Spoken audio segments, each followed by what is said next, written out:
હવે આપ સાંભળશો મોરબી જિલ્લા સમાચારપત્ર, જેના લેખક છે રવિ મોટવાણી.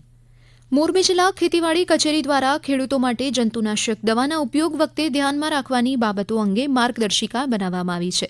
આ માર્ગદર્શિકા અનુસાર જંતુનાશક દવાનો સંગ્રહ બાળકો સુધી ના પહોંચે તેવી જગ્યાએ લોકમાં રાખવો, જંતુનાશક દવાનો ઉપયોગ કરતા પહેલા પેકિંગ પર લખેલી સૂચના કાળજીપૂર્વક વાંચવી, જંતુનાશક દવાના પેકિંગ પર સમાપ્તિ તારીખ તપાસવી અને સમાપ્તિ તારીખ પૂર્ણ થતા પહેલા જ આ દવાનો ઉપયોગ કરવો, જંતુનાશક દવાનો છંટકાવ શરૂ કરતા પહેલા સ્પ્રેયર સારી હાલતમાં છે કે નહીં તેની ચકાસણી કરવી, દવાના પ્રવાહી મિશ્રણને સ્પ્રેયરની ટાંકીમાં ભરતી વખતે ગળણીનો ઉપયોગ અવશ્ય કરવો, આ દવાનો છંટકાવ કરતા પહેલા છંટકાવ કરનારે હાથમાં મોજા, માસ્ક, પ્રોટેક્ટિવ કપડાં, ગોગલ્સ તથા ગમબૂટ અવશ્ય પહેરવા તેવું જણાવવામાં આવ્યું હતું.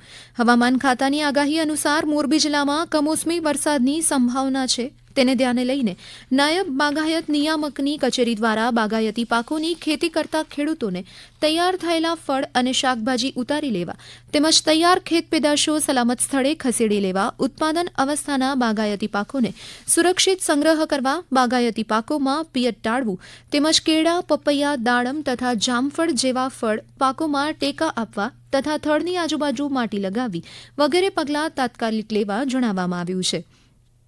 આ નાણાકીય વર્ષ 2024-25 માટે બાગાયત ખાતા દ્વારા ચાલતી યોજનાના વિવિધ ઘટકમાં સહાય મેળવવા માટે આઈ ખેડૂત પોર્ટલ પર ઓનલાઈન અરજી કરી હોય, પરંતુ જેઓએ ઓનલાઈન અરજી સાથે જરૂરી સાધનિક કાગળો નાયબ બાગાયત નિયામકની કચેરીએ રજૂ કર્યા ન હોય તેવા તમામ બાગાયતદાર ખેડૂતો સહાય યોજનાથી વંચિત ન રહી જાય તે હેતુથી ઓનલાઈન અરજીપત્રક સાથે જરૂરી દસ્તાવેજ નાયબ બાગાયત નિયામકની કચેરીએ રજૂ કરવા જણાવવામાં આવ્યું છે. જિલ્લામાં છેલ્લા ઘણા સમયથી નાણાકીય વ્યવહારમાં 10 રૂપિયાના સિક્કાનું ચલણ તરીકે ઉપયોગ બંધ થઈ ગયો હતો, જે બાબત જિલ્લા કલેક્ટર કે.બી. ઝવેરીના ધ્યાને આવતા તેમણે મોરબી જિલ્લામાં 10 રૂપિયાના સિક્કાને ચલણ તરીકે સ્વીકારવા અને ઉપયોગ કરવા કડક સૂચના આપી. તેમણે જણાવ્યું કે 10 રૂપિયાના સિક્કાએ ભારતીય રિઝર્વ બેંક દ્વારા ટેન્ડર કરન્સીથી ચલણમાં મૂકેલું અને હાલમાં અસ્તિત્વમાં હોય તેવું નાણું છે, જેથી તેને સ્વીકારવા માટે કોઈ ના ન પાડી શકે.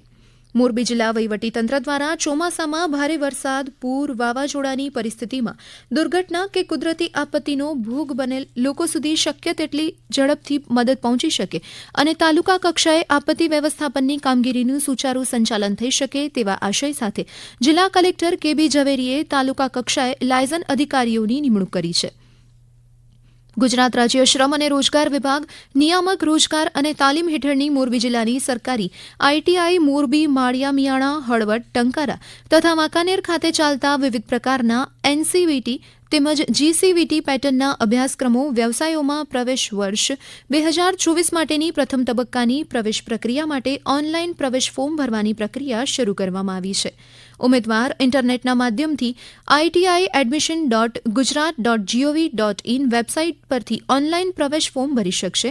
તેમજ 50 રૂપિયા નોંધણી fee internet banking, credit card, UPI ID તેમજ એનઈએફટી વગેરે માધ્યમ દ્વારા ભરી શકશે.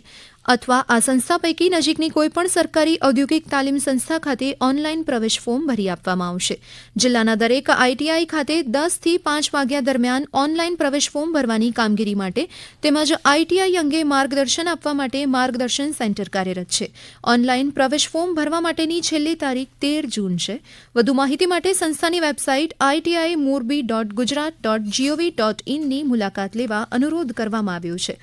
મેન્યુઅલ સ્કેવેન્જર્સની પ્રથા નાબૂદ કરવા માટે મોરબીમાં આ કાયદાનું સંપૂર્ણ પાલન થાય તે હેતુથી મોરબી જિલ્લા પંચાયત વિસ્તારમાં આવેલી ખાનગી મિલકત, સોસાયટી, ફ્લેટ, રહેણાંક વસાહત, હોટલ, દુકાન, રેસ્ટોરન્ટ, હોસ્પિટલ, પીડી, કારખાના, સંસ્થા, ધર્મશાળા, ગેસ્ટ હાઉસ, સમાજવાડી, ધાર્મિક મંદિર, શાળા, કોલેજ, હોસ્ટેલ વગેરેની અંદર કે આજુબાજુમાં આવેલી ભૂગર્ભ ગટર તેમજ ખાળકૂવા સાફ કરવા ક્યારે કોઈપણ સફાઈ કામદારને ભૂગર્ભ ગટર, ખાળકૂવામાં સફાઈ માટે ઊંડે ઉતારવાના રહેશે નહીં અને તે માટે કોઈ ફરજ પણ પાડી શકશે નહીં. આ સાથે જ મોરબી જિલ્લા સમાચારપત્ર અહીં સમાપ્ત થયો, જેના લેખક હતા રવિ મોટવાણી. પ્રસારણ આકાશવાણીના અમદાવાદ, વડોદરા કેન્દ્ર પરથી કરવામાં આવ્યું.